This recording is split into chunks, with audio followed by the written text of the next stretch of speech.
is up, everyone? Welcome to the Run Pure Sports College Basketball Preview Shows. I am Steve Boynton, as always. Steve Boynton BT on Twitter. Closing in on the start of the college hoop season, officially 1 week out from opening night.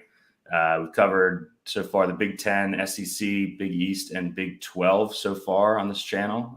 If you missed them, you can find them here on the Run Pure YouTube channel, or if you're more of a podcast person, on Apple Podcasts and Spotify as we complete each conference. We're here tonight to discuss the ACC. Rough season last year overall until we got to the tournament. Gav, we'll bring you in first. What's going on, man? Yeah, going well. Man, week away, huh? We're right here, boy. Yeah, unfortunately, we have to do a glorified mid-major conference like the ACC.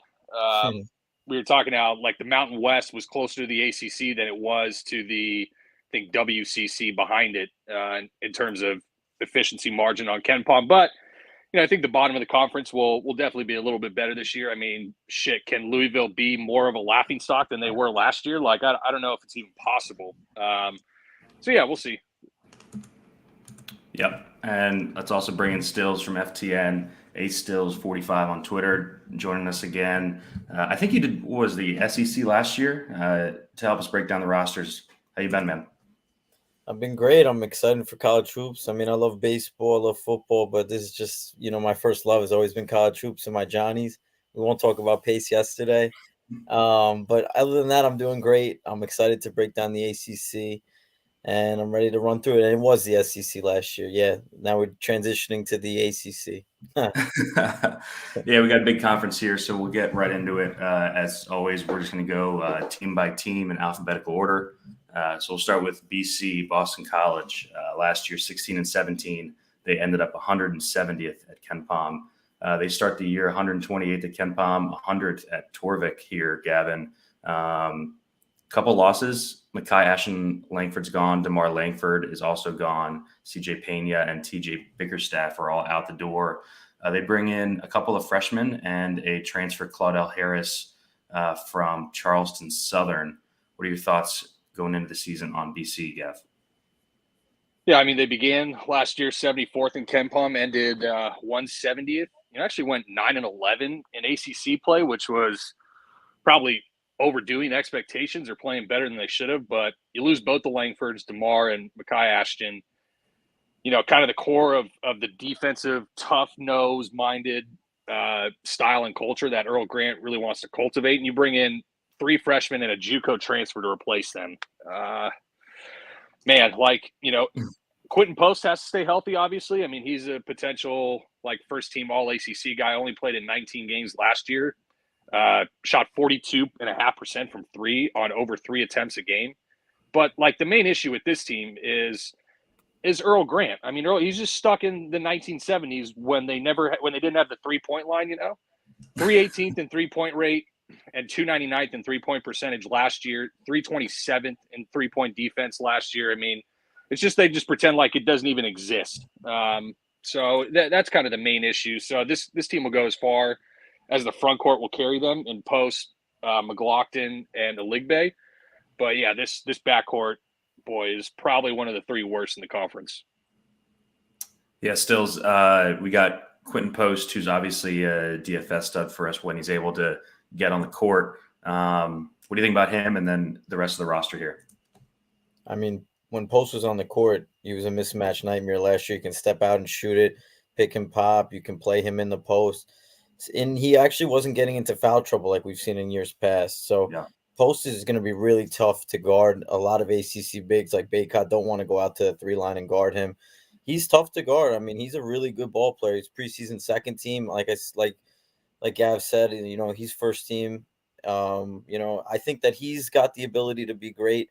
And then Jaden Zachary's got to take the keys of this team now. You got no Langford twins. You're bringing in, 3-star freshmen. And then Claudel Harris, who, hasn't played a good opponent in 2 years. So we'll see, if he's going to be able to get 186 threes off. And he shot at a 34% clip. Not bad. But, I mean, just Earl Grant did not reload this roster at all. And I was going through it this morning. I was like, this is a bottom 4 team. I mean, they're going to play my Johnny semi away at the Barclays Center. their schedule's not even great either. They play at Vanderbilt, at Johnny's in the non-conference, and then they're playing Colorado State on a neutral, potentially could get Creighton in the Hall of Fame Classic, but that's really it. The rest is Cupcake City. So if they're going to, not win any of these neutral site games, and then they're going to go into ACC play with no good non-conference wins, I mean, it just could be disaster written all over it. So there's really not much here. The Eagles are bottom 5 for me, and if my Johnnies don't beat them by 20, I'm going to lose it. Yeah, tough roster, Gab. I think DFS-wise is going to be post, depending on price and health. And then, we used McLaughlin a bit down the stretch last season, 0.82 fantasy points per minute. Thoughts there, and then any last thoughts on BC?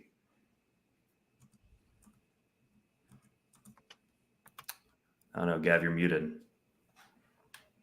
Whoops. It's just a tough DFS team, like with the tempo and the style they play, regardless, unless they're just getting a massive pace up in conference. But agreed. Starts with post, starts with Zachary.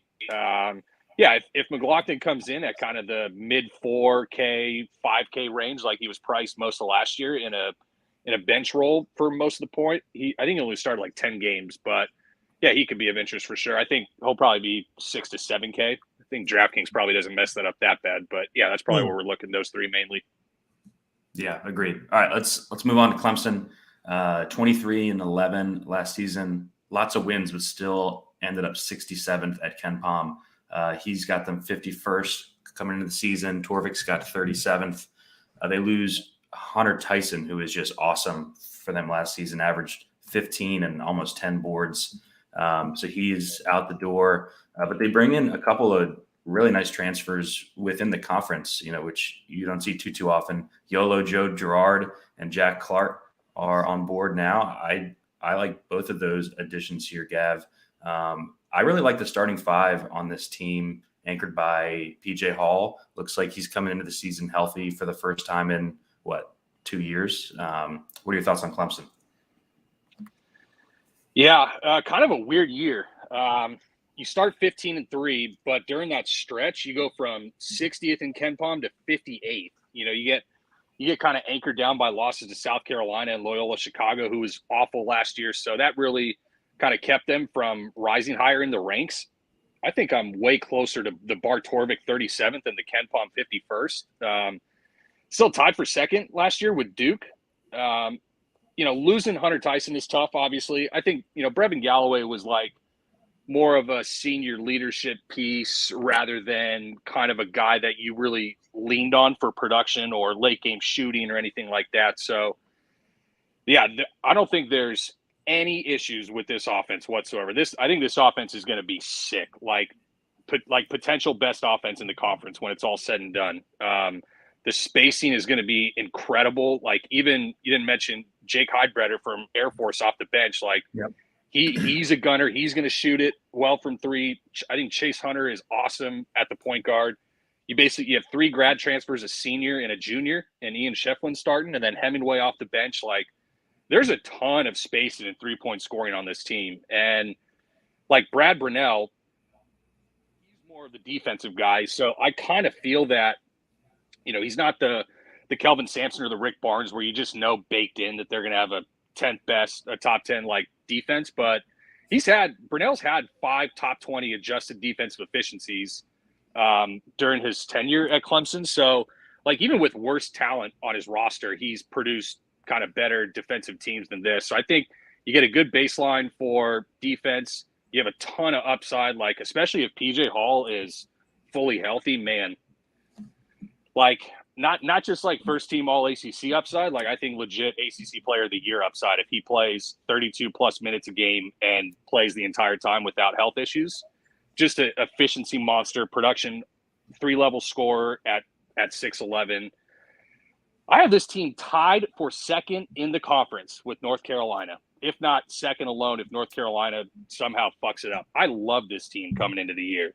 I think they're made to blow out some of these shit non-con games early, just with that 3-point shooting. Now, the lack of athleticism might hurt them later on when it gets a little bit tougher, like in the tourney, I think. But I think this is a surefire tourney team. Yeah, I'm high on them as well. Stills, the starting 5 looks good. Chase Hunter, really impressive step forward last season. What are your thoughts on Clemson? Yeah, I was going through their roster today, and I was like, this team has the chops to be great.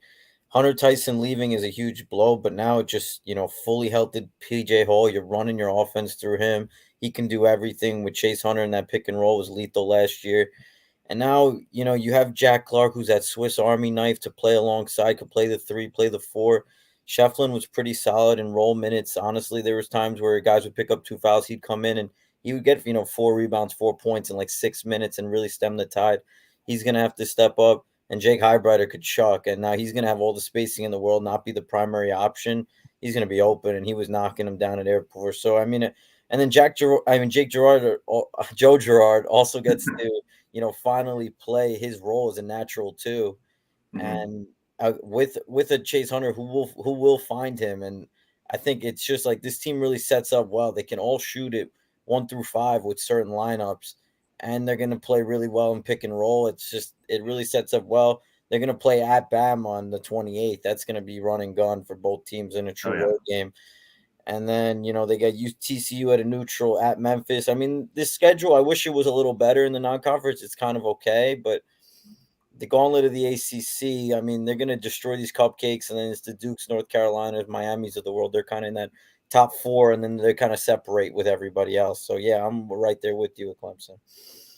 Yeah, and we've seen the last 3 years, Brownell's increased the tempo each season. 337th in 21, 227th in 22, 135th last year. So that helps us, obviously. And with this roster, Gav, I think that they could play even faster just because of the guards that are so reliable.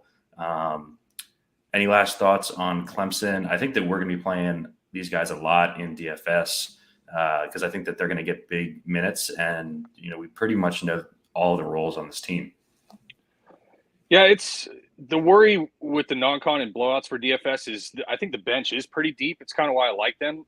Like RJ Godfrey was a pretty high upside freshman coming in. Barely played 10 minutes last year.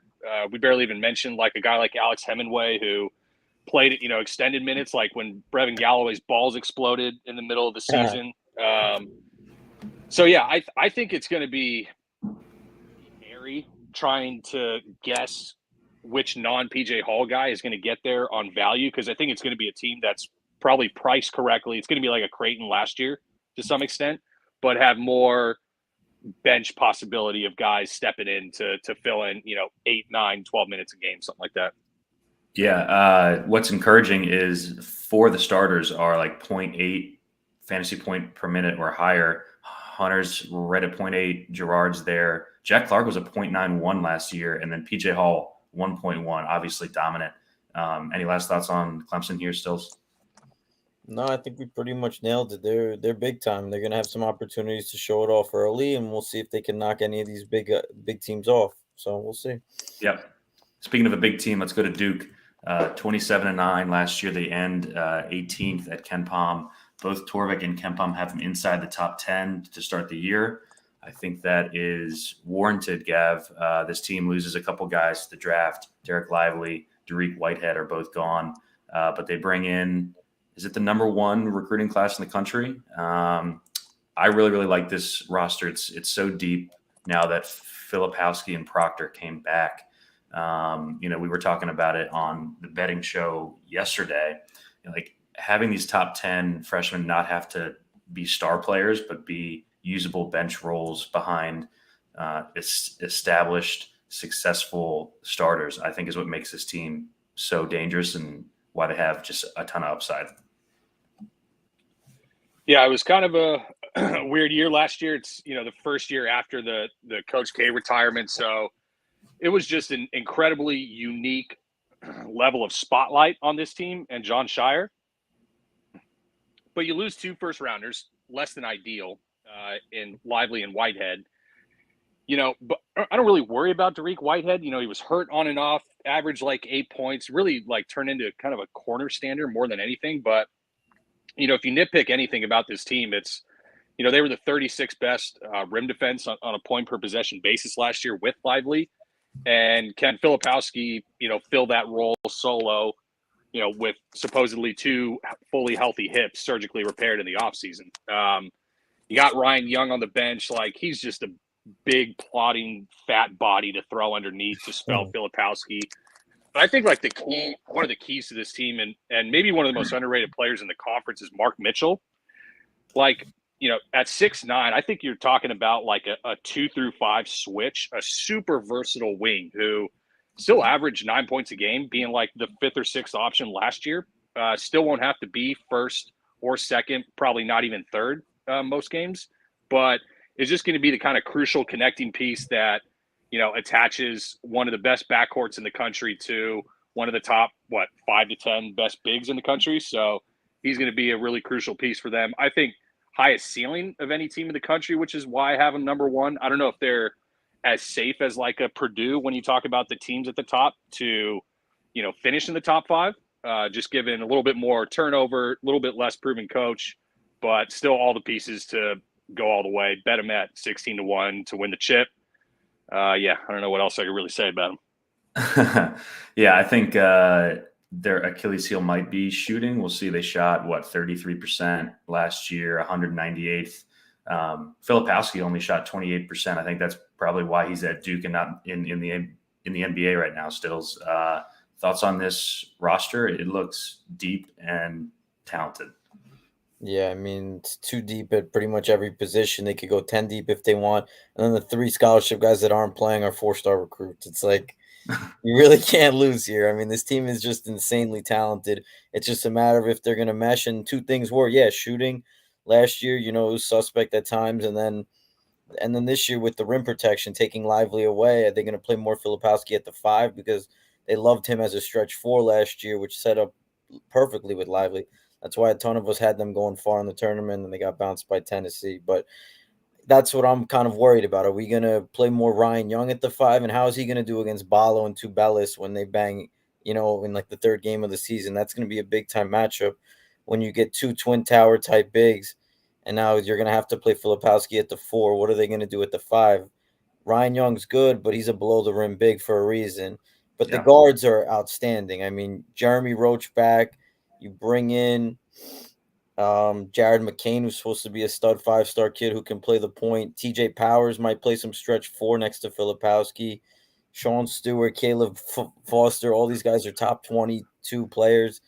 And then you still have, Jalen Blakes. It's like Proctor. It's like, you name it. Any of these guys on any given night for DFS can come in, especially in these blowouts.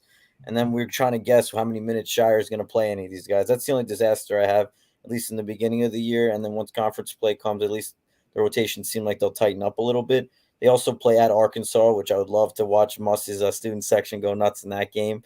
And then they got neutral against Baylor at the Garden. I'm going to see if I can go to that game. That sounds awesome. But outside of that, I think, Duke's got all the pieces to be great. It's just, what are we going to do with Filipowski at the 5, the 4? What do you think Duke's best lineup would be? I would say probably the 5 for offense, but 4 for defense. I don't know. What do you guys think? Yeah, I mean, they just have so many options. I think that's a good point. Like, kind of like teams in the past where it's tough for DFS because we don't know how it's going to shake out, probably besides Filipowski and Roach. Gav, what do you think as far as how the lineup shakes out? Yeah, I don't know if there's any lineup with Ryan Young in it that I would call a good defensive lineup when that's your rim protector.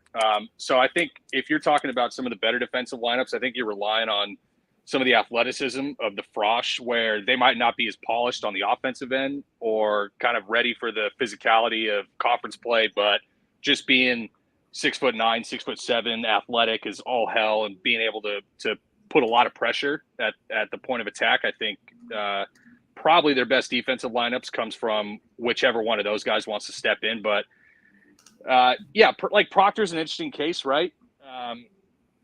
Like Jeff Goodman did the ACC preview, so punt most of this to the moon. Like, he has him first team all conference. I just don't know how he's as good. Now, he's a great player. He was a reclass, young kid, I think from Australia, like definite NBA prospect, but early reclass last year, didn't really have a strong early season, and Roach was still better down the stretch than him anyway. But Yeah, I think you just leave Filipowski at the 5 because then you have 5 shooters on the floor and you can pose other teams a lot more problems both ways. But he's just going to have to play good defense. He was actually one of Duke's better defenders on Evan Mia for what it's worth. So maybe he can. We'll see. Yeah, and my last note here, I was pretty unimpressed with the pace that Shire played with. They fell down to 298 in his first season. That'll be something to watch early, just because they do have so much firepower here. All right, let's move on. Florida State, woof, 9-23 last year. They end up 205th at Ken Pom. Ken Pom's got them 88th to start the season, 111th at Torvik. They lose Matt Cleveland and Caleb Mills. They bring in a couple of transfers. Primo Spears, Jameer Watkins, Josh Nickelberry. Gav, thoughts on this roster? They kind of just had everyone get hurt last season. It seems like everyone's coming in healthy, including Cameron Fletcher, who got off to like an awesome start last season before he got hurt. Thoughts on this roster here? Yeah, they're awaiting the Primo Spears waiver that hasn't gone through as of yesterday. Boy, after basically being like a top 25 team for like that 5-year stretch from 17 to 21, they've now finished 105th and 205 in Ken Pom, man. Like, that's so bad. That's so bad. I don't know how they could possibly be worse this year, just sheerly from, they're going to be healthy, but like Jameer Watkins is a 2-time ACL tear guy, so they just better have like a knee specialist sitting on the bench between all these guys. Jalen Gainey also missed the season with the torn ACL last year. So there's still a lot of questions. If Primo Spears doesn't get cleared, then like Jalen Warley is literally the only point guard on this roster. Quite literally. So I'm almost hoping that Primo, because he's such a fucking awful black hole of a player, just like Caleb Mills. Don't clear him. Let Warley just have a nuclear year, and maybe they got a chance. Yeah. Everything went wrong last year, stills for this team. We saw Baba Miller didn't even play until it was after this semester break. Was pretty bad, inconsistent, couldn't get into a rhythm, but does have upside. What are your thoughts here? Honestly, when I first looked at this roster, this kind of just seems like one of those Leonard Hamilton rosters that can really could have the length to really defend, just because he has 10 or 12 bodies to run at you at all times. And he'll use all 12 of them, 13 of them, and we can never get it right in DFS.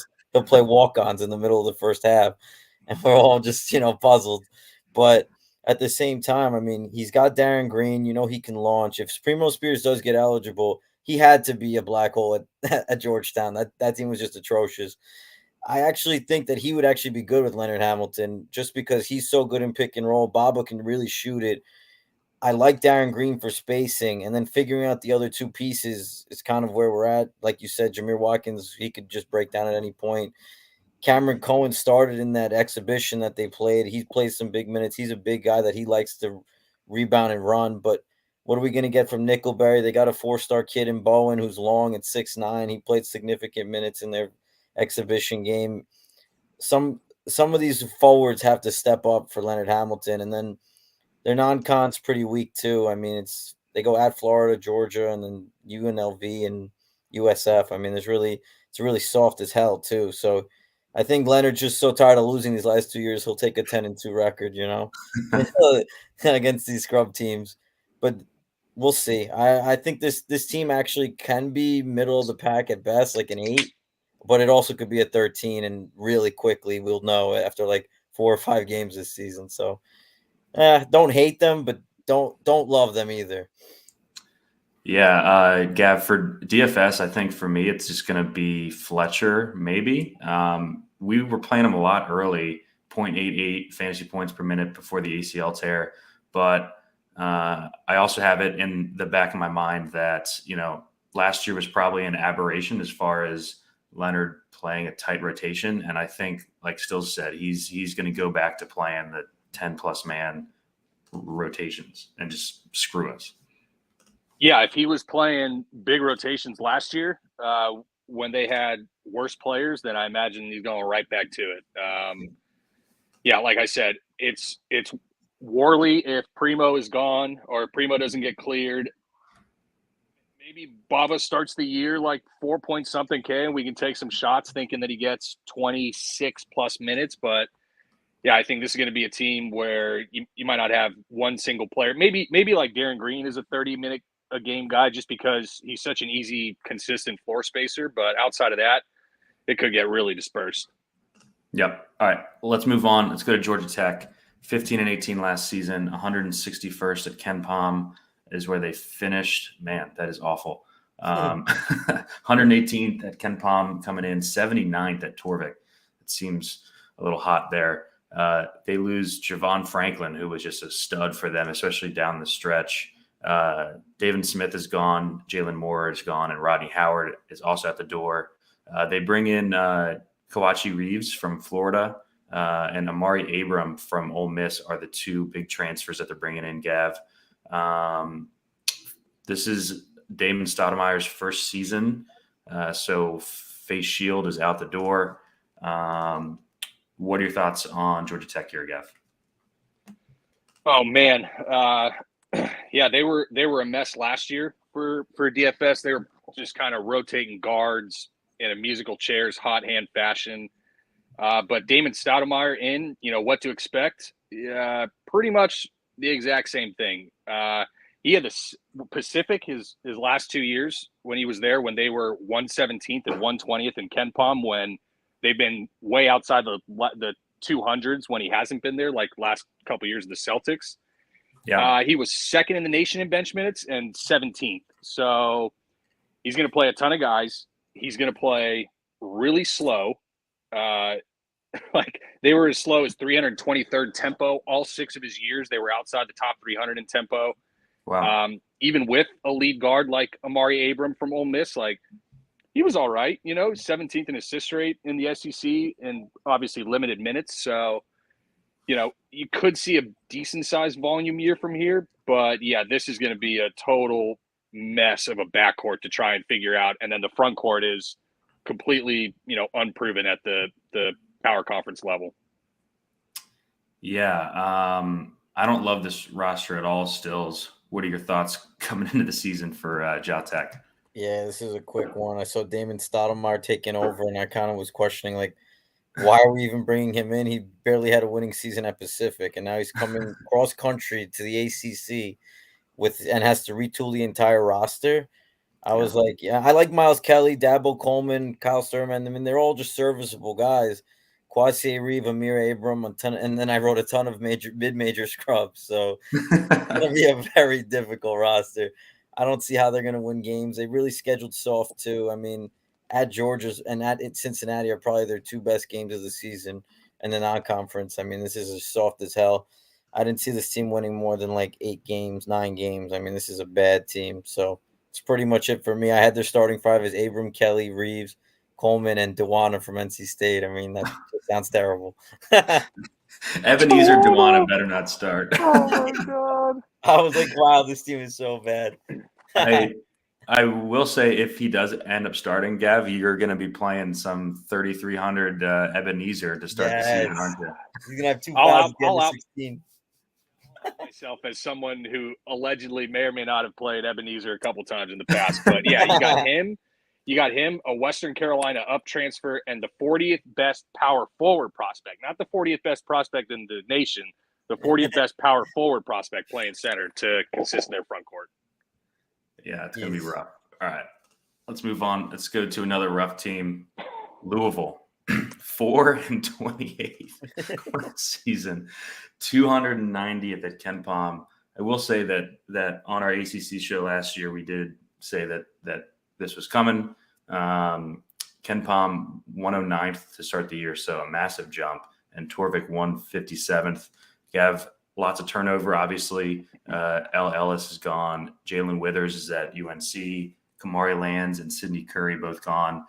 They bring in a couple transfers, though, that are interesting, starting with Sky Clark from Illinois, who had the obviously tumultuous time at Illinois, left the team, around Christmas or so. And then Trey White from USC, who I thought had a really nice freshman season out west. But it's still Kenny Payne, and they won 4 games last year. What do you think here? This has to be the first team in the Ken Palm era to fall 200 spots in Ken Palm over one season, right? They started 91st. They ended 290th. Okay, that might not resonate or mean much to folks, but let me give you perspective on some teams that finish higher than Louisville in the nation. Okay, New Hampshire, Lehigh, Mount St. Mary's, Maine, Marist, Tennessee Martin, Prairie View. I mean, it was just Martin. it was a different level of embarrassing year for, one of the heralded college basketball programs in the country. At least you got kind of an interesting trio or core coming in. Trey White was an all freshman team Pac-12 guy last year at USC. Didn't like that he was leaving, but I think he was going to run into similar playing time issues where he's going to have a lot more leash here. Dennis Evans is the 25th overall recruit at 7'1". Like, if he's any good at defense, which I imagine as long as he just stands there and puts his arms up and doesn't foul, he's got to be half decent.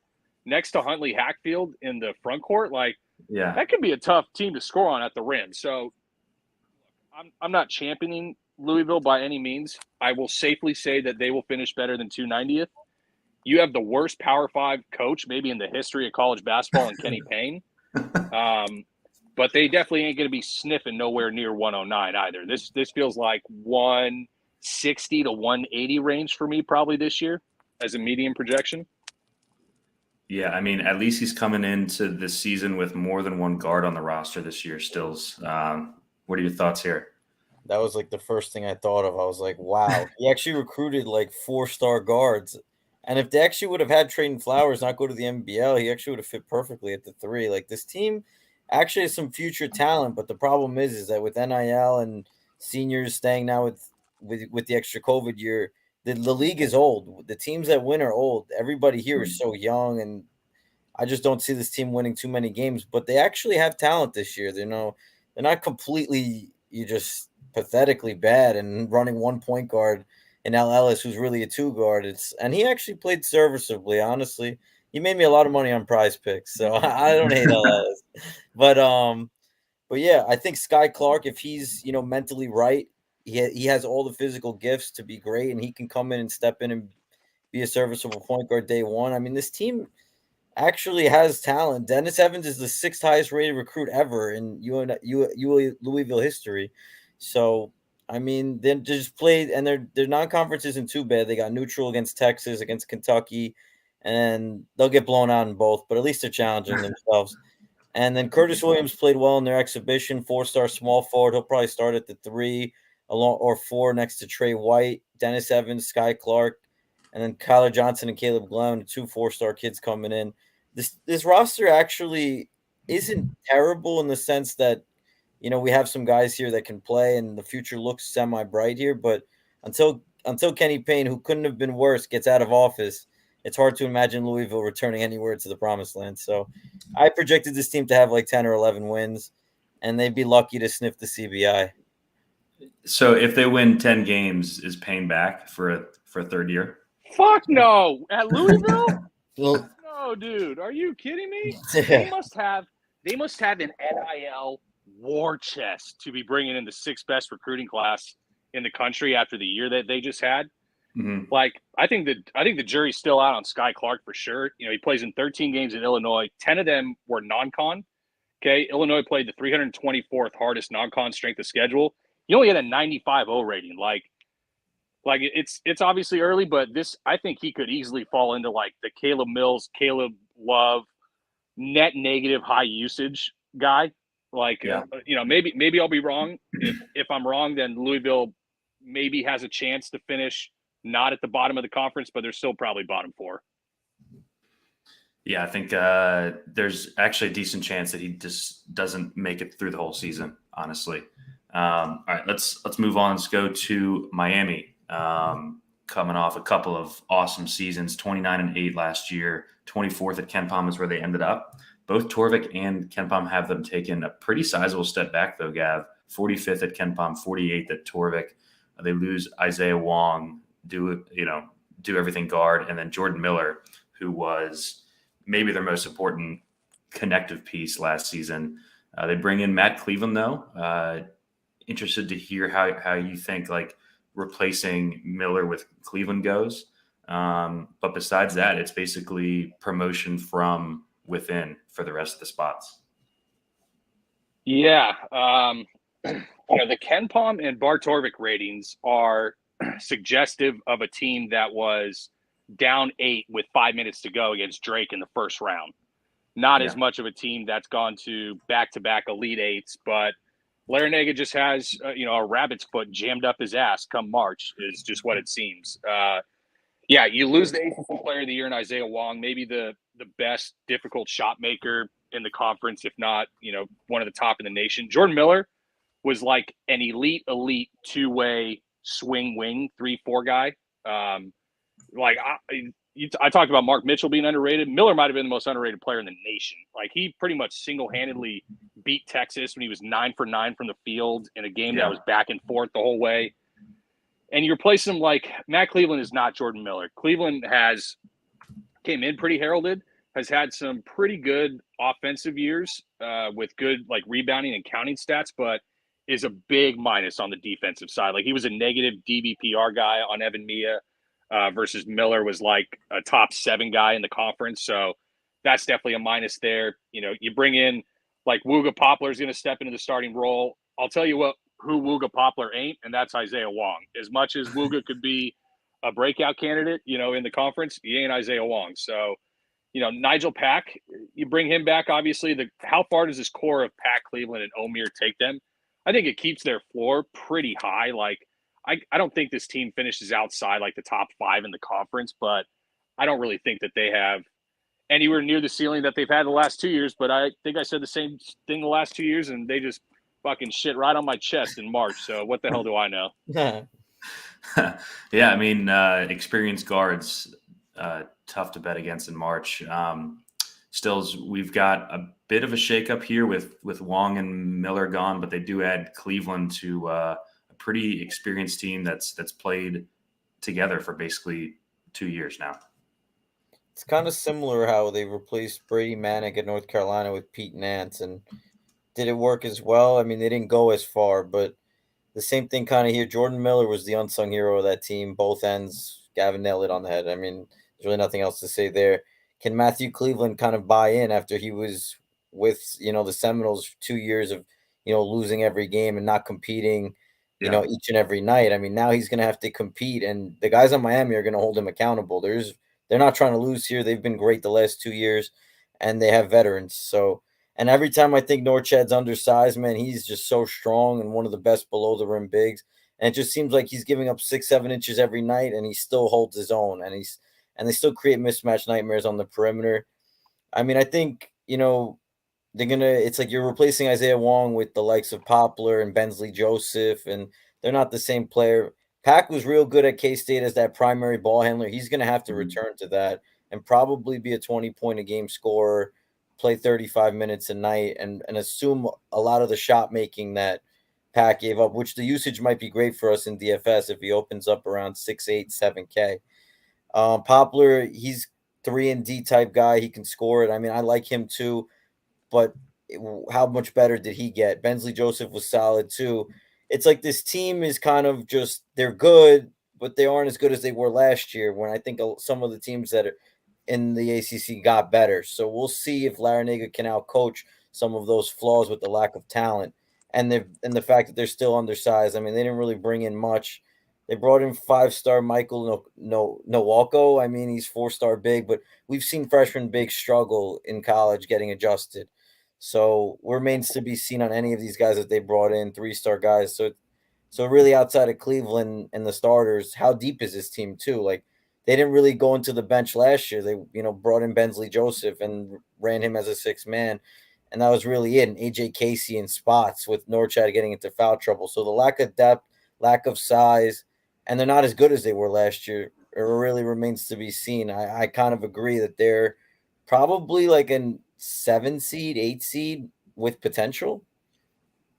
Yeah, I think I'm about there, Gav. But with them not having any depth for us in the DFS space, that does help us because I think he's just going to jam these these guys for as many minutes as they can handle. Omir with the 1.08 fantasy point per minute first season as an up transfer was just super impressive. He averaged 31 fantasy points per game in the ACC. Any last thoughts on Miami here, Gav? Yeah, we haven't, I guess Stills hit on it, but we really need to probably hammer it home, like the depth on this team. You know, they were 328th in bench minutes last year, but they have less depth this year. I mean, their projected bench right now they averaged 12 combined minutes per game. Every single player on their bench, total 12 minutes per game last year in college basketball. So can they sustain that 97 tempo that they had? I wouldn't be surprised if they slowed down. They were outside the top 200 in Larinaga's first 8 years at Miami. So he can play that way. But yeah, 101st in shot selection, 15th in shot making last year. Yeah, you can pull that off with Isaiah Wong. I think this team is really going to struggle in the half court. They're going to have to play up and down games, and teams that slow them down, they're going to struggle against. Now, that being said, I got one more point. 18-5 against the spread in 6-point spread games. So 2 possessions either way, pretty close. 3-9 ATS as a 7-point favorite or more. So Jim Root had that. That was such a good stat and kind of epitomizes Miami in a nutshell. Like, you hear me? Oh, no. Yeah, yep. They get up for big games. Their lack of perimeter defense kind of bites them in the ass when it's not as close or a competitive game. So, yeah, I think it's still going to be a DFS gold mine because they just don't have anybody on the bench. Yep, agreed. All right, let's move on to another team where the coach doesn't really use the bench. North Carolina, 20-13, super disappointing season last year. They end up 43rd at KenPom. KenPom's got him 17th to start the year, Torvik 13th. So big jump expected with Caleb Love departing. Pete Nance also gone. Defensive specialist Leaky Black is gone, and Puff Johnson is also gone. But they bring in a lot of help here. Cormac Ryan from Notre Dame, Harrison Ingram from Stanford, Jalen Withers from Louisville, and 5-star Frosh reclass point guard Elliot Cadeau. Lots of reinforcements coming in, Gav. What are your thoughts here on UNC? Yeah, the media darling coming into last year, right? Number 1 preseason ranked by all the media polls and outlets, and they missed the tourney. I mean, you just can't script shit like that with the national journalists. They're so brain dead. But yeah, they begin the year 9th last year. They end 43rd. They're 7th in the ACC. Like for a Carolina team with, you know, led by Baycott, Caleb Love, and RJ Davis. I mean, it's horrendous. You know, I'm a known Caleb Love hater. I think he's just such a net negative to winning basketball. But I think the major issue last year or this year is like losing Leaky Black on the perimeter. One of the best perimeter defenders in the nation, like the 5th best DBPR in the ACC. You don't really replace anything like that. You know, Cormac Ryan is going to be a 0 on the defensive end. Paxton Wojcik's going to be a 0 on the defensive end. Ingram is not going to really fill the holes that you filled with Leaky Black in terms of just throw them on the best wing or guard and just expect them not to have a great night. So, look, you know, any team that comes in with RJ Davis and Baycott, who are, 2 of the best 30 to 50 players in college basketball, keeps the floor high. In a down conference, it's hard to see them struggling in the manner that they did last year. So I'm kind of right around the 17th, but you got a reclass Frosh point guard, and, you know, those don't always work out swimmingly, if I recall. Tyrese Proctor didn't have a great year. Colin Boswell was not ready, and Devin Askew was the one before that. You know, we don't got to go through that. So fucking Askew. Yeah. Harrison Ingram, like, you know, never really kind of lived up to the hype at Stanford. So I don't know. He's just a connective piece. I think they'll be fine. They make the tourney. It's hard to see him missing it this year, but don't think this is a second weekend team by any means. Yeah, Still's big change here with Love out and Cadeau in, as well as Ingram and Cormac Ryan. What are your thoughts on the new look UNC team here? I actually think this really helps RJ Davis a ton. He gets to just Yeah. play the natural one. It's his ball in his hands for 40 minutes. He doesn't have Caleb Love taking these chucks all night. And then you play him alongside Cormac Ryan, who I think is honestly a great two guard to have, who can make shots, play defense, heady, smart player. And then you bring in Harrison Ingram, who's another smart player to replace Pete Nance, the Brady Maddox of the world. Yeah, we never saw the 5-star potential at Stanford, but Stanford's been a dumpster fire for years. So now that he's actually getting a change of scenery, playing alongside Baycott in a winning culture, he's another guy like Cleveland who can either rise to the occasion or he'll stay the same. And we know he just was never meant to be a 5-star recruit. So I think, and then you off the bench, you got Jalen Withers, who, was a foul machine at Louisville. He just was never going to be a number 2 option in the ACC, but he doesn't have to be here. He can be the 6th option, 7th option. James Okonkwo's got a ton of potential down low. They bring in Zayden High, who looked great in the exhibition. Apparently, they blew out Florida Atlantic by 16 at home. And then you get Elliot Kaidu, who can just play the backup point guard role this year, can just learn under RJ Davis and play 12 to 15 minutes in conference play. Honestly, that's plenty. And I think that just makes their second unit deep for these blowouts in DFS. So overall, I think this team is going to be much better than last year. I actually like them. I think they're a top 5 team in the conference, no doubt. I think that Baycott's just a monster down low. I love RJ Davis. I think we're going to see the keys, and I think we're going to see him really explode in DFS this year. So he's one of my top breakout guys who could make an all-conference team this year. So I do like this UNC team. Yeah, same. Didn't like them going into last season, Gab, but I do like them here. And one thing that we know with Hubert Davis is he's going to ride his dudes for a ton of minutes, right? So we're going to be able to attack basically everyone in the starting 5, I think, in DFS. Ingram wasn't great at Stanford, but he is a box score stuffer, 0.91 fantasy points per minute there. Now, he's on a team that's going to play with a lot more pace here. So I actually like Ingram, depending on where he's priced to start the year. Mondo Baycott 1.09 last season. That's not surprising. Any last thoughts here on Carolina? I mean, dude, this bench is so good. Yeah. It might be like the best group of 11. If Zayden High is anything, it might be the best group of 11 players in the nation.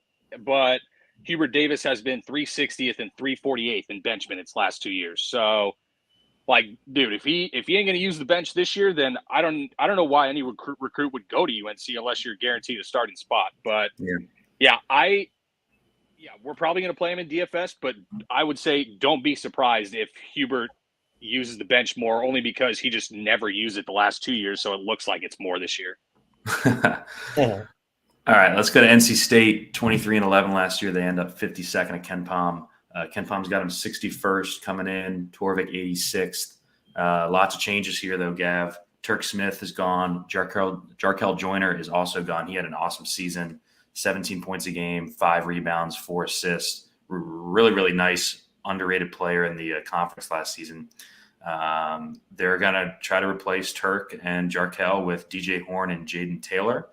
I think pretty significant drop off there. But they also bring in former top 30 guy last year, MJ Rice, who was just couldn't get on the court at KU. What are your thoughts on the roster turnover here, Gav? Yeah, I mean, was Jarkel Joyner and Turk Smith the best backcourt in the nation last year? I would have listened to the argument for it. God damn, they were not only were they good, they were so ideal to run Kevin Keats's 95th percentile press defense frequency, run and gun, get to the rim a bunch type of offense. Replace it with DJ Horn. Smith and Jarkel Joyner were still solid defenders. They took care of the ball. DJ Horn was the worst defender, by a lot on Evan Mia on an ASU team last year. And he's like a 4-year 100 O rating guy. 100 is all right. I mean, it surely ain't good.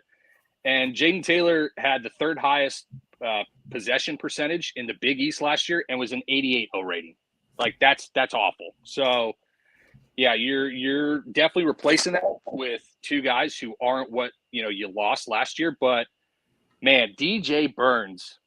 I mean, I guess I just got to tip the hat at the guy and apologize. Like, I wasn't familiar with your game, as Shaq said.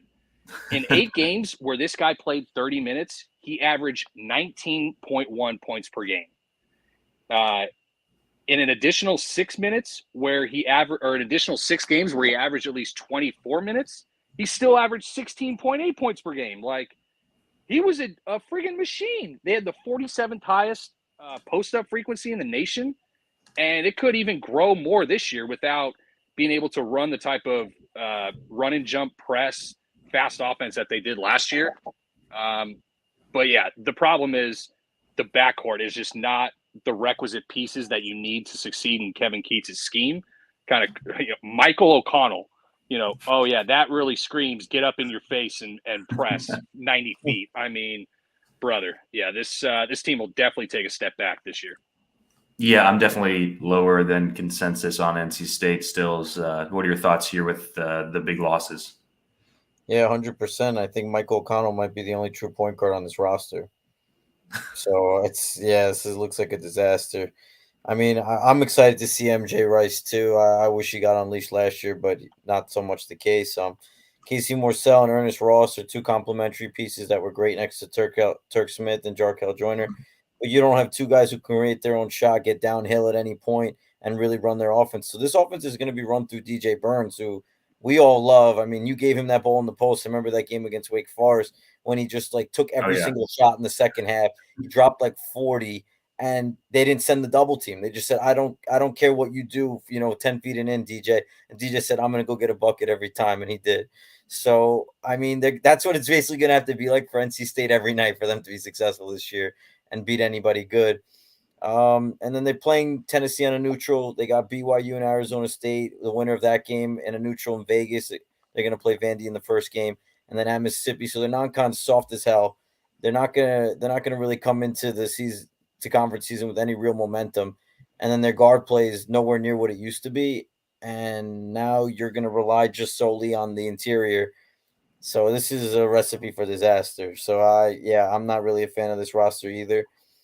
And then the actual other decent pieces, Mohamed Diarra could never get on the court at Mizzou, but he was a top JUCO transfer. I've seen him look good at Mizzou, shooting the three, for DFS wise as a flyer. He always had the ability to be pretty good for us at cheap salary, but he could just never stay on the court either. He's only going to play behind DJ Burns. I really don't know where the prices are going to be on these guys early in the season. You could take some shots on Taylor, Horn, and Rice if they're 5K plays, but really outside of that, this team is just going to be a disaster in terms of winning games. But for DFS, they're always fun to attack and target normally with Keats' offense. Yeah, I think it's going to be Burns and then wait and see how everything else kind of shakes out. I'm not happy about it, but I definitely played some DR last year in certain spots, Gav. I played way worse than DR last year, trust me. We all play them all. Any last thoughts here, Gav? Yeah, one more I do have is Casey Morsell's a good shooter, right? Mm-hmm. Grad transfer, played 35 minutes a game, shot over 41% from three, was an absolute fireballer. This team does not have the type of perimeter shot gravity where Morsell's just going to be shooting butt naked 3-pointers on the perimeter while every team focuses on Joyner or Turk or whoever's dribbling the ball at the top of the key, ready to slice your defense in half. So I think he takes a step back in efficiency, which is probably going to affect, how many more points per game can he score if he's already playing 35 last year? Right. Surely gets a little bit more usage, but it's not like Horn and Taylor are just handing out shots for all their teammates to have, right? These guys hunt their own. So, yeah, Morsell probably step back, good player. Boy, I think 8th place might be ceiling outcome here. It's going to get ugly. Yeah, and Stills mentioned the non-con. I think so Torvik's got them projected to be favored in that neutral Vandy game. Probably be betting Vandy there. And only a 7-point dog at Tennessee. I'll probably be fading NC State in both of those spots. All right, let's go to Notre Dame. Mike Bray's out the door because they finished 11-21 last season, 166 at Ken Palm. Ken Palm's got him 165th to start. Torvik's got them 201st to start the season, Gav. They lose everyone. I mean, Wirtz is gone, Hammond, Goodwin, Starling, Cormac, Leshevsky's gone. They basically bring in an entire new team. Shrewsbury obviously comes over. He brings his kid is a freshman. They get Tay Davis from Seton Hall, Roper from Northwestern. This is going to be a shit show, Gavin. Yeah. So about this team, we talked with Fendler last night. I'm fully on board with Micah Shrewsbury. At worst, is one of the 10 best coaches in the country. But this has to be the worst power conference roster to start a season ever. Like ever, right? Julian Roper, Tay Davis, and Keba and Jai is the core of your team. That's the big three, yeah. Here's what I'll tell you. If Kenny Payne was coaching this team, they would finish like 320 to 330 in Ken Palm. I mean, this would be literally one of the worst teams in Division I if coached by Kenny Payne, but it's coached by one of the 10 best coaches in the country. So they're probably, again, going to play just mega slow. They're just going to have to grind teams out. I just kind of trust that Shrewsbury will be able to pick off some of these bad teams, maybe a couple times throughout conference. I don't think they win 4 games, but maybe they win 2, 3, maybe. Like, how about this one, Gav? Non-conference against Georgetown. They're projected to be favored in that game. Yeah, Georgetown is a fucking disaster in and of itself. They have like 7 scholarship players, but still, yeah, it's going to be as ugly gets. Julian Roper, he shot all right at Northwestern, but he didn't really play much. This is totally unknowns everywhere. Yeah, tough to even give thoughts on this team. Stills, what do you got? Yeah, honestly, I looked at this roster and I was like, holy cow, this is probably one of the worst rosters I've ever seen. Honestly, it will be fun to see in DFS like what these guys are priced at, because some guys got to shoot the ball on this team. Like Tate Davis was the 8th guy at Seton Hall, and I actually think he might be the leading scorer on this team. I mean, I think the freshman point guard Burton might start opening day alongside Roper, Davis, the 4-star kid Booth, and NG. Like that might be the worst starting 5 I think I've ever heard. I was thinking my alma mater Stony Brook might be able to go into South Bend and get a W. Like this team is really bad. But Shrewsbury is a really good coach. It's the only thing that they're hanging our hat on here. But they have to play Auburn at the Barclays. If that spreads anything, not above 18, I'm slamming it. They got to go at Marquette. Good luck. This is going to be disaster written all over. This team is so bad. But I mean, if you're a 4-star kid, Gary Booth, at least you came to the right situation to come play. Yeah. I mean, really, like this roster is just atrocious. Julian Roper might just chuck 12 threes a game, and he was the 8th man at Northwestern. Like, this is embarrassing. Yeah, that second week neutral game against Auburn, Torvik's got it at 14. I would definitely lay the 14 with Auburn there. Gav, any last thoughts? I think we should just move on. Yeah, I think the only thing betting wise that we'll be looking for with these guys, frankly, I don't know if I want to be fading them against the spread as much, because God, that's when Shrewsbury's just going to muck it up and make it super slow and nasty. But I think just drilling their team total under for a month until Ken Palm adjusts correctly is probably the route to go.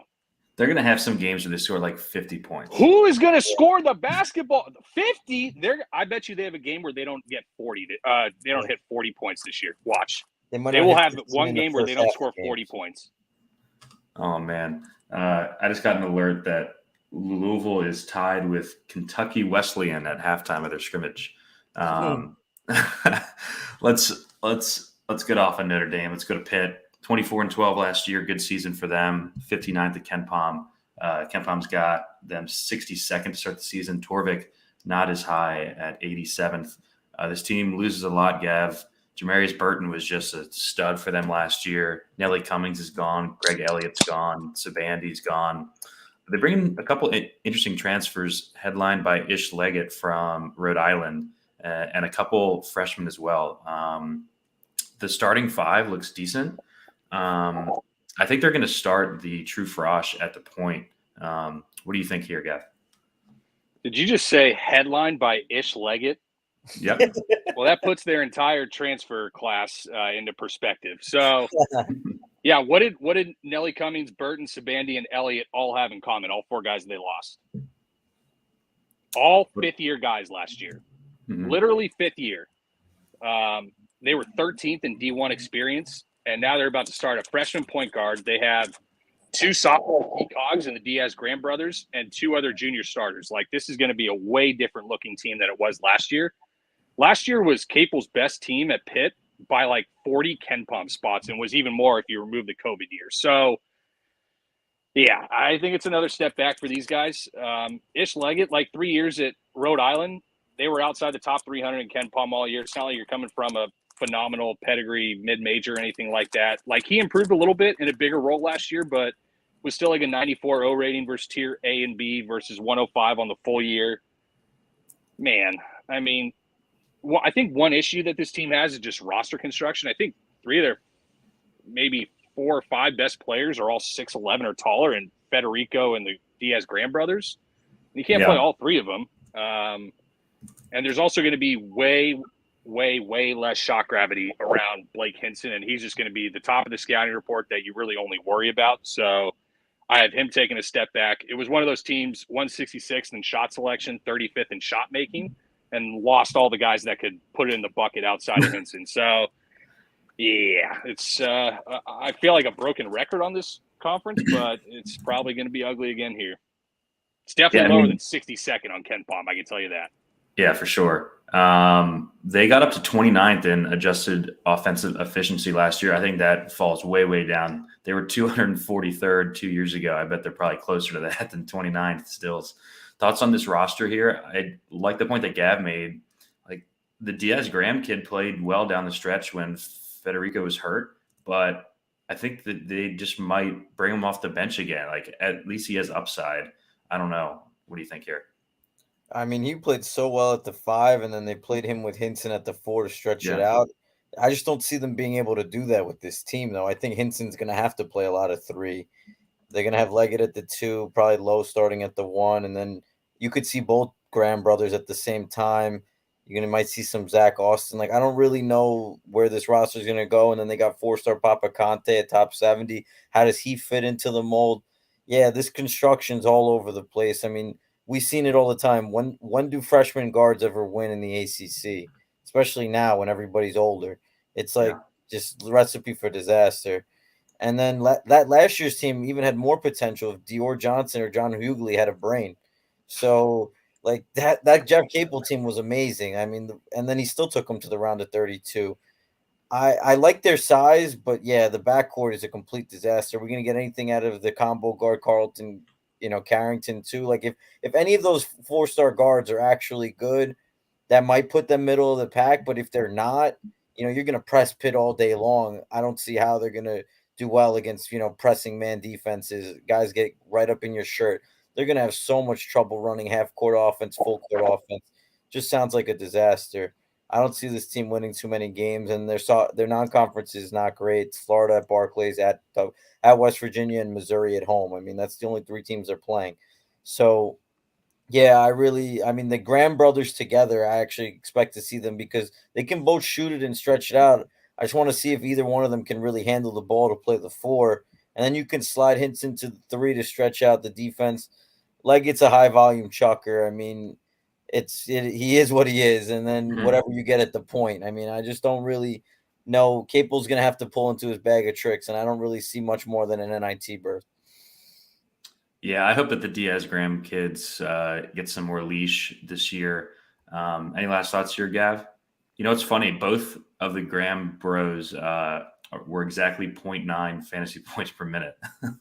No, they're usable, and they were only 36th percentile in zone frequency last year. I think they have to ramp that up this year. I will say that their 2 tournament games, Mississippi State and Iowa State, I think, are like 2 mega compact defenses that force you to shoot over the top. Like I think 2 of the 5 most compact defenses in the country. And Pitt just had tons of spacing last year. They got kind of laid up pretty well in the tourney. So they still won by 1 against Mississippi State. Could have lost the playing game. Yeah, I think we're looking more like 90 to 110 range with these guys on Ken Palm. So probably early fade if we find a spot. Yep, same. All right, let's go to Syracuse. Big changes here, obviously, with Boeheim out the door. 17 and 15 is where they finished last year, 115th at Ken Palm. Ken Palm's got them 105th to start. Torvik's got them 116. Gav, they lose Joe Girard and Jesse Edwards to the transfer portal. They bring in J.J. Starling from Notre Dame, Chance Westry from Auburn, who was a top recruit last year, couldn't really get on the court there. This team is mega young, but I think has clear talent in the backcourt, and I think has like more upside than a couple of these teams that are projected higher than them. What do you think? Yeah, I said last night, dare I say it, that this was kind of a team that I liked. I think it's a super wide range of outcomes team. It could easily be, like 150th as easily as they could be, I don't know, 40th. But like you have maybe the second or third best backcourt in the conference. Like Judah Mintz was a freaking machine next to Joe Girard. And Joe Girard is the complete opposite player of J.J. Starling. I think Joe Girard was like first percentile in rim offense point per possession, and Starling is a guy that's going to have to get to the rim because 3-point shooting is a little bit in question. I think that's the issue with this team is can you find spacing with 2 guards that aren't really elite 3-point shooters or didn't at least show it in their freshman year? But it's going to completely change with going from the top 3 highest zone rate teams to like they were playing some up the line pressure stuff, not like full 90-foot full court press, but like the Wes Miller where you extend pressure so that it takes 8 seconds to dribble the ball over half court and then another 4 to 5 to kind of get it in position. And you look up and there's friggin' 11 seconds on the shot clock to get your offense going. So they got a lot of really switchable, versatile guards like Chris Bell, Benny Williams. Malik Brown was a machine on the periphery when he was playing. Yeah. And like even Kadir Copeland looked really good in their scrimmage, like somebody who's definitely going to factor into the team this year with the role.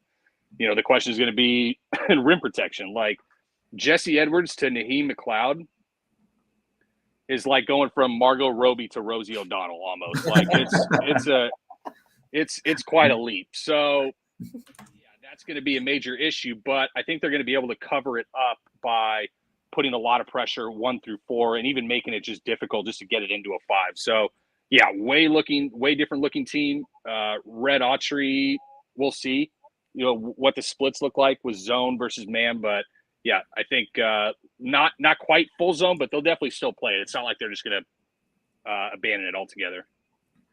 Yeah, still young roster here, but a lot of talent, a lot of top recruits, especially in the backcourt here. But I think Gavin has a good point. Like, who's going to hit perimeter shots on this team? What do you think about Syracuse? According to the scrimmage, even though there was no Judah Mintz, it's probably going to have to be Justin Taylor. Shot 39% last year. Could see a lot of minutes at the 2. He's a guy that Boeheim would go to, and then he would just bench one of the 2 guards he was mad at in the moment. So I think Justin Taylor sets up to play a good amount of minutes because he is the best shooter on this roster. And, Benny Williams, unless he can stretch it at the 4, which he didn't do last year. Starling was inconsistent. Mintz shot 30%. Somebody's got to stretch the floor out, and it's not going to be Naheem McLeod. So I wanted to see Chance Westry. I thought he had a good chance at, taking some of Justin Taylor's minutes early on, but he's out indefinitely, so we'll see. He was supposed to be big time, and then he couldn't get in on the court at Auburn. So, I think that Justin Taylor is going to have to be that guy, and then, are we going to – and Chris Bell was playing some 3-and-D.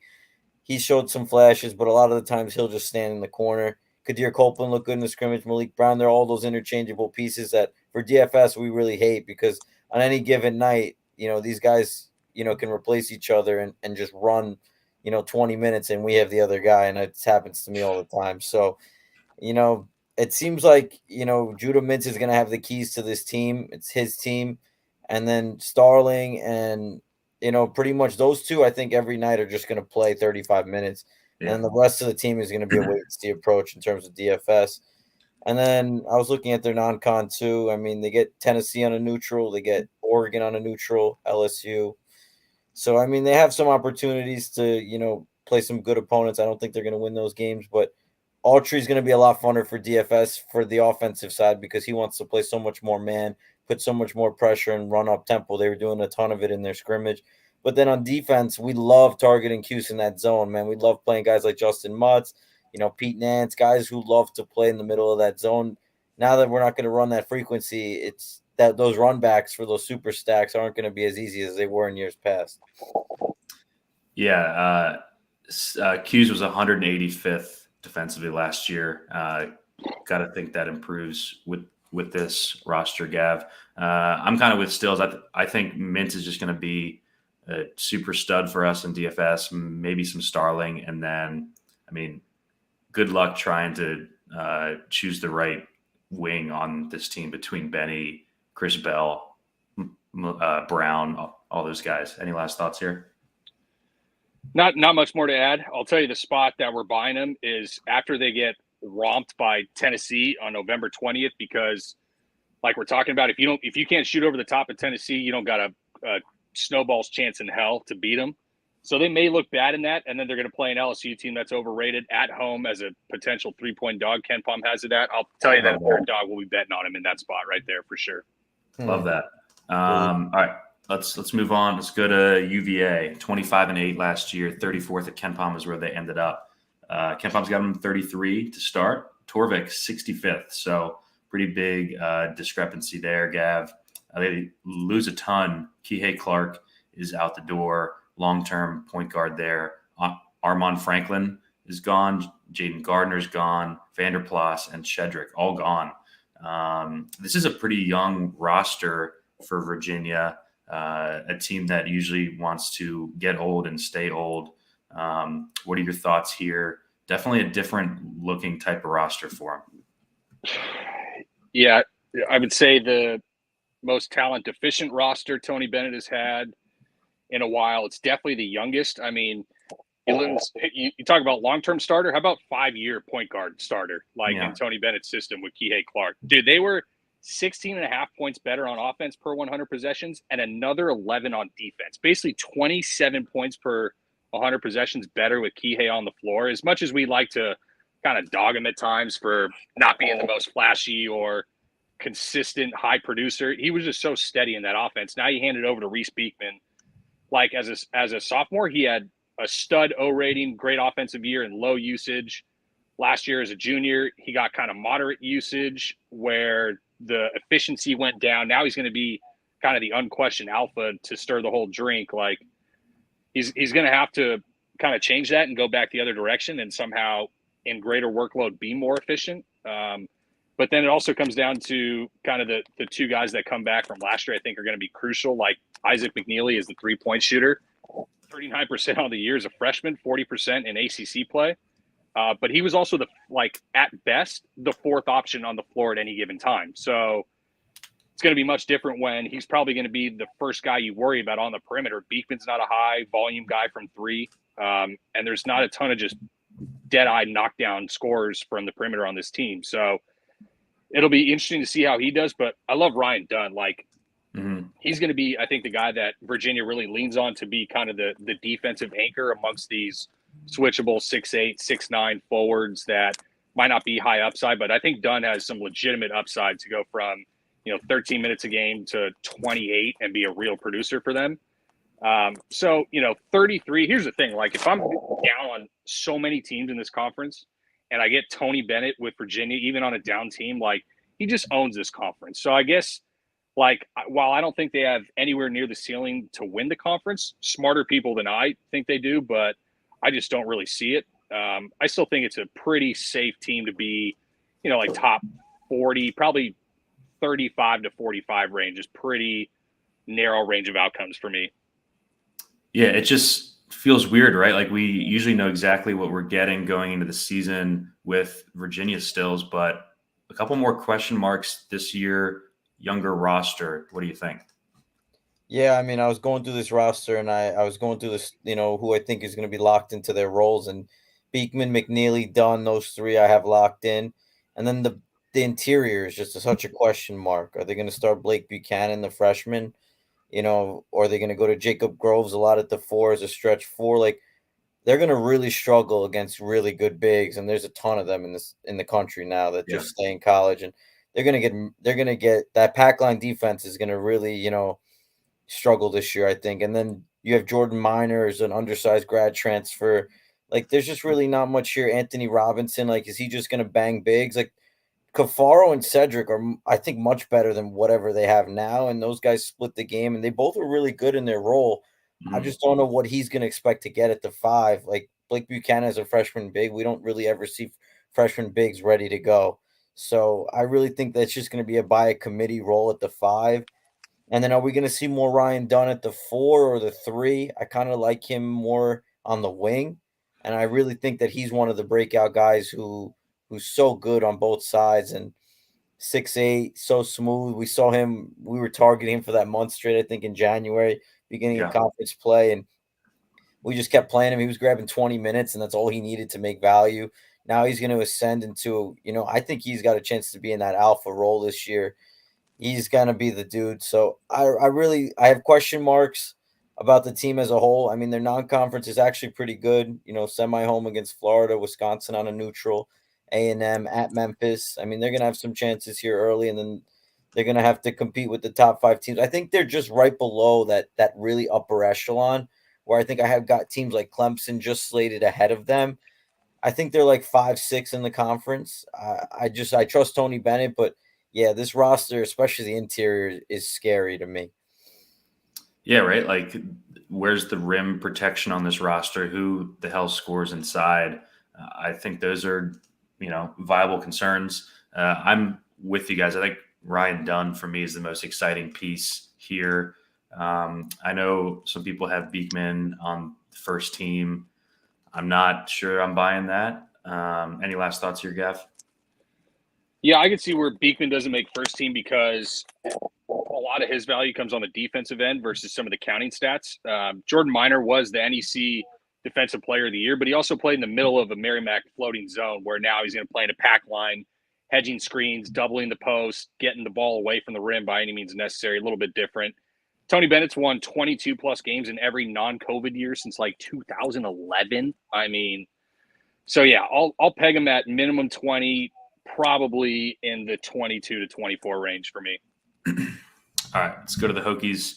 19-15 last season, ended up 80th at Ken Palm. Really struggled with some injuries in ACC play. Ken Palm's got him 65th to start, Torvik 55th. The big news here was last week, Rodney Rice just decided to leave the team. It's a huge, huge blow here. He was basically the only athleticism that Tech had. They lose Grant Basile. Justin Mutz is gone. Huge loss there. Darius Maddox gone. They bring in a couple transfers that I think are going to play a lot. Robbie Barron from Northwestern, Tyler Nickel from UNC, and Mekhi Long from ODU.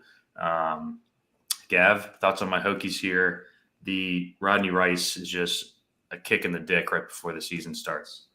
Oh, I mean, the pain I hear in your voice when you say that, when USC is top 10 in Bart Torvik this year, is just so sweet. I can't even tell you.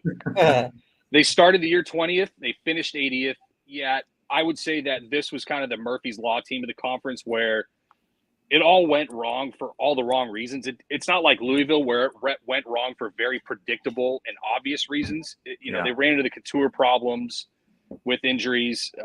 But you go 0-2 versus BC, 0-2 versus NC State, 0-1 versus Georgia Tech, 0-2 versus Clemson, 0-1 versus Wake. Like, you got to beat some of those other teams, some of those like middle tier teams. Now, I think that they definitely have a ceiling to be higher than 25th. I trust Mike White, or Mike Young, sorry, a good amount. Padula and Couture, they're going to have to spearhead it. Like, Robbie Barron was pretty sneaky in Northwestern. But man, like, the loss of Basile and Mutz is so brutal. Like, the two high usage guys, they played through Mutz on offense. They stuck him on the best offensive player on the other team. MJ Collins is going to have to step into a huge role. So We'll see. I think it's a better floor team than ceiling team, but I think they're a little bit better than the 65 indicates on Ken Palm. Yeah, lost a ton of close games last year. Stills, I think the shooting's going to be there. I like the upside in a Tyler Nickel that they brought in from UNC. He was a top 100 guy last year, a good shooter. And then Lynn Kidd, I think, is going to be sneaky at the 5. He was a bench guy behind Mutz and Basili, but he was a top 100 guy and played well off the bench. I think that he's going to get a huge uptick in minutes just from the jump. What are your thoughts on the Hokies here? Yeah, I mean, it's definitely concerning when you go from Justin Mutz and Grant Basili to Robbie Barron and Lynn Kidd, but I do agree that Lynn Kidd actually is really good, and he was good in limited minutes. I can see him making the jump too. Just the first thing that stood out to me is, man, is Padula ever going to come off the floor? Because I really don't think him or Couture aren't going to – there's going to be nights where they just play 40 every night. I just don't see how they don't. But the funny thing is they brought in Brendan Reichsteiner, the 4-star point guard. They have MJ Collins. Like, they're actually pretty deep at that spot. But at the same time, Padula and Couture are just so valuable that they just have to be on the floor. It's kind of seeing who's going to start at the 3. I think it's going to be Nickel to start, and then mix in some Mekhi Long. But yeah, this team is going to struggle defensively. I just I don't see like you said, losing Rice, that athleticism.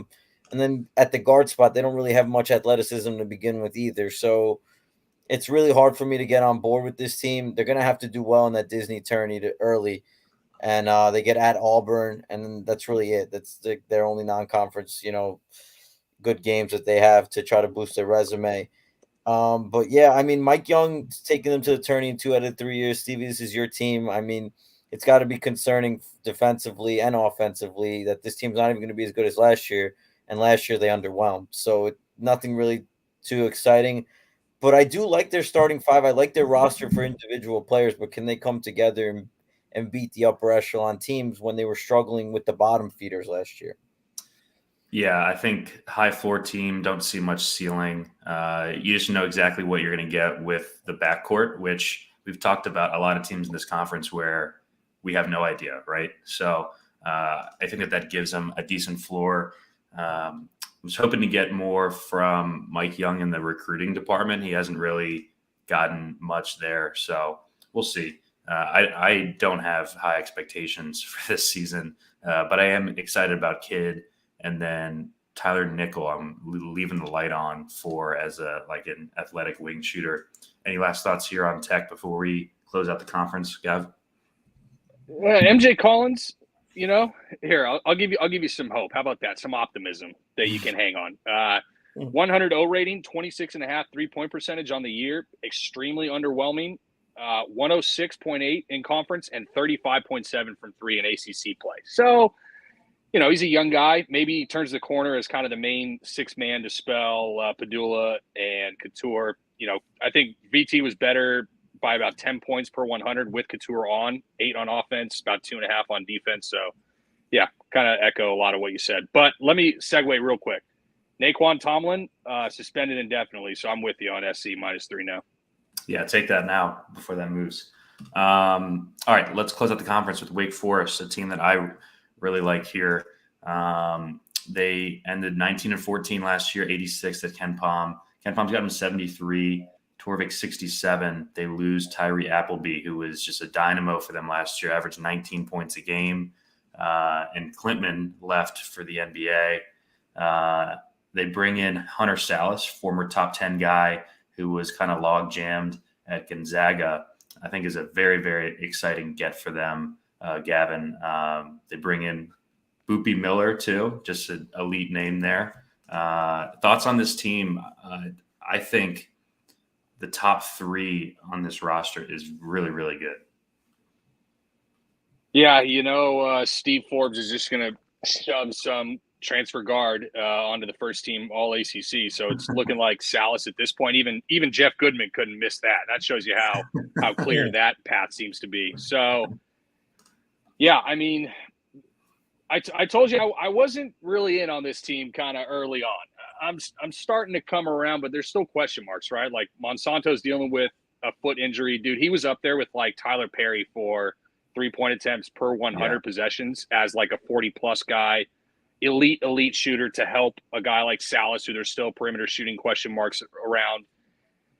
Efton Reed's waiver is so massive, I think, for them. This team was 320th last year in rebounding and 277th in rim defense point per possession. So that was kind of what held them out of, the upper echelon of the ACC. They tied for 8th. They went 1-9 versus quad 1. They didn't have really another go-to option other than Appleby. Hildreth kind of flashed in spots. Clintman had his moments. But yeah, and then you can't defend anybody. You just can't get stops. It's hard to win games. So I'm coming around on this team, right? The two of Steve Forbes' 3 years at Wake, they've been outside the top 130 in adjusted defensive efficiency. They were better than 130 in 4 of his 5 years at East Tennessee. So I think that pinball's back. It can't just continue to be that bad. I trust Forbes a little bit more on that end than what they've shown. So I'm kind of coming around, but the Reed waiver and the Monsanto injury are 2 questions that, if answered, with Monsanto health and Reed gets cleared, I think this team's got a chance to kind of challenge for the top of that third tier of the conference. Yeah, same. Still is in a league where we haven't had a ton of clarity, especially with starting fives on a lot of these teams. I think that we know exactly what we're getting here from Wake, especially with that first unit. What are your thoughts on bringing in Salas and then this team in general? Yeah, I mean, Hunter Salas came in with all the chops at Gonzaga. He just couldn't get on the floor a lot of really good guards. And then he comes over to an ACC team, and he's got the keys to the car to replace Tyree Appleby. And what does he do against Bama? He takes 20 shots, and he gets 28 points. I mean, rinse, wash, repeat, So I'm really happy about that. I think Cameron Hildreth, he had that 10 or 12 game stretch where I just kept slamming his over because it was on Prize Picks for PRA, and he just kept, playing 35 minutes looking good. He's got all the potential in the world. He dropped 46 against Bama in that game, or 38. I don't remember which one, but he had a monster number in that game. Yeah. I mean, if you get Monsanto at the 3, and then if not, they have Parker Frederickson, the 4-star shooting guard, who actually played a pretty good game against Bama his first time out. So he's actually looks pretty good to replace him while we figure out what's going on with Monsanto. Andrew Carr is serviceable, and yeah, Reed is huge for them because that allows them to compete with the Baycots, with the Filipowskis, and with the Omirs at a consistent level, and that will help their defensive efficiency if he is the 5-star kid that we've been waiting for him to be. So that's huge for them. If not, they're going to start Marsh, and we saw Marsh just get destroyed against DJ Burns and company. So yeah, that's going to be huge for them. They're going to the Charleston Classic. They got Florida, Rutgers, Georgia as well. So their non-conference is strong too. I actually really like this team's potential if the pieces can get healthy. Big if, but the guard play is great. And I think, Hunter Salas is that type of guy that can come in and, finally get to play free and easy. And there's no, we're playing 10 minutes and you got to play within the offense. He has the keys and he gets to unleash his 5-star potential with Steve Forbes, who wants to play in that top 100 offensive efficiency. I'm right there with it. So I'm in agreement. I think he's got a chance to be newcomer of the year. So I'm right there. Yeah, and we've seen Forbes back-to-back seasons turn transfers into absolute studs. So I love Salas here. I hope that he comes in reasonably priced for us, and we're just going to be slamming him a lot early because, like you said, they're non-con. They're going to be on a lot of slates early, I think. So any last thoughts here on Wake, Gav? Nope. All right, let's wrap up. We always give out our all conference first teams, and then we're going to do a quick breakout guys draft. Stills, we'll let you go first for your first team. Who do you got? So I got, I'm right there with Filipowski. I'm right there with Baycott. I am right there with, a couple of dark horses, guys that I think have a chance at, grabbing up some spots here. I'm in love with Judah Mintz. I think he's going to make that sophomore leap and be one of the best players in the conference. I'm right there with him. I think we see the jump with Nigel Pack too. I think Nigel Pack, can average 22, 23 a game on this team and be a key contributor. I'm right there with him. And then a couple other guys that I liked. I also think that we can see the jump with who was it? I think PJ Hall is right there, and then who was my other guy? And Quinton Post. So those 6 I think are right there. All right, Gav. I think there's 2 absolute locks, and then outside of that, probably 5 or 6 guys for 3 spots. Yeah, the 2 locks are Filipowski and Baycott, and I have neither as the player of the year for the conference. Who you got? That spot is reserved for fully healthy PJ Hall and the second place Clemson Tigers in the ACC. He is going to average like 18, 10, and potentially be like the defensive player of the year in the conference. It's just, I mean, the upside is scary. So I went with Paul, and he's coming into the year healthy, right? Last year he was dealing with the foot issue, like even before the year started. He's coming in fully healthy. If he plays a full slate of games, he's going to absolutely drag his dick across this conference. So PJ Hall, Filipowski, Baycott.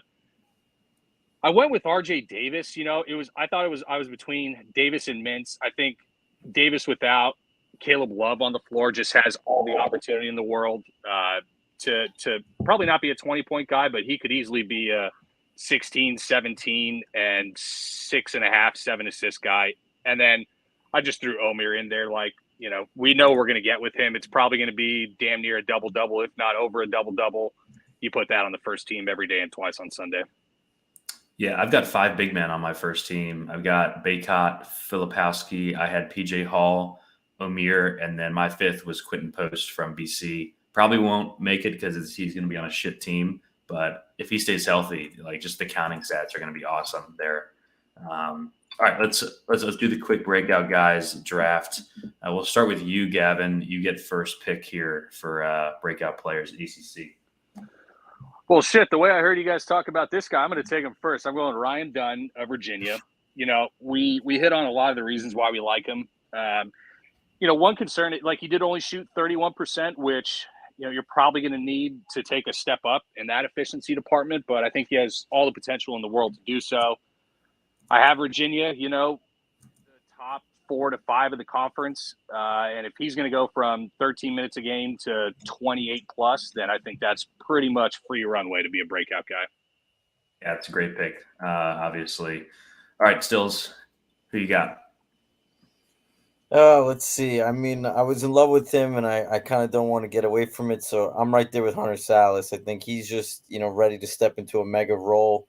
The usage could be in the high 20s. Assist rate, if he chooses, you know, could be in the low 20s as well. He can rebound. He gets steals. The counting stats will be there. The minutes will be there. The pace will be there. And I think he's right there to take that mega leap that we've been waiting for him to take for 2 years. So I'm right there with Hunter Salas. Yeah, those are my top 2 guys that I had on my list. I'll go with Wooga Poplar from Miami. Going to step into, you know, the scoring half of the new guard tandem there. Shot 38% from 3 in a bench role. I think he's going to start for Miami, and I think the minutes, you know, will be closer to 30 than the 22-ish from last season. He was a 0.74 fantasy point per minute guy. As a role player, I think he's going to be cheap enough where we're going to be playing him a lot early in DFS. All right, Gav, who's your second pick here?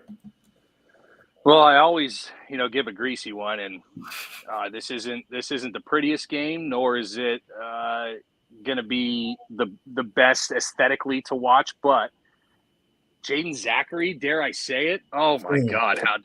I'm actually ashamed of myself now that I just said that. But like he has no other choice but to increase. He was a 10 point per game scorer, even with the Langford brothers taking up a fair amount of usage. You know, maybe that was aided by Post not being there, but I think he's got a little bit better front court around him. Probably ticks up in the assist and rebound department. I think we're looking at like 12.5, 5, and 5-ish a game, which I'd consider that a breakout from 10, 3, and 2.5. Yeah, interesting. Jaden Zachary, man. All right, Stills, last pick here for you. Breakout guy. I've got a couple of grease balls. It's between actually one's not a grease ball. I mean, one's a grease ball and Kawhi Reeves. I just think that on Florida, he just would play, 15 minutes for us, nuke at his price, and then he'd get benched. Yeah. But the guy I actually do want to play, I think JJ Starling is just never coming off the court for Q's. He's going to play 40 minutes. The counting stats are going to be there. He's going to take on a mega role at that 2-3. And, I just think Autry's new system is going to be player friendly. And if he can stay on the court, I think he's just going to put up mega numbers and, ascend into that 5-star potential we've been waiting for. Yeah, I like that too. I like that backcourt in general. I'm going to go with a guy who started the year just nuking before he got hurt. I'll go with Cameron Fletcher from Florida State. In 10 games before getting hurt, was averaging 11 and 7. And I think there's room for upside there. Apparently is good to go. He played in their exhibition game over the weekend. Took 13 shots, got 8 boards. I think that he's going to be a great DFS guy for us. 0.88 fantasy points per minute last season. And yeah, I mean, if he's all systems go at the start, I think I want to be early on him. All right, we went. I take my pick back. I go Devin McLaughlin instead of Jake Zach. Yeah, there you go. No, come on, that's too disgusting. I can't do that. Come on, I'll take Devin McLaughlin. All right, Gavin's got McLaughlin. We've got one more preview show for everyone. We're doing on Thursday night. We're wrapping up with the Pac-12. We went a bit long here, but I had fun. Thanks for joining us, Gav. Stills, thanks as always. I'm sure we'll be chatting a lot as the season goes on. We'll see everyone Thursday night.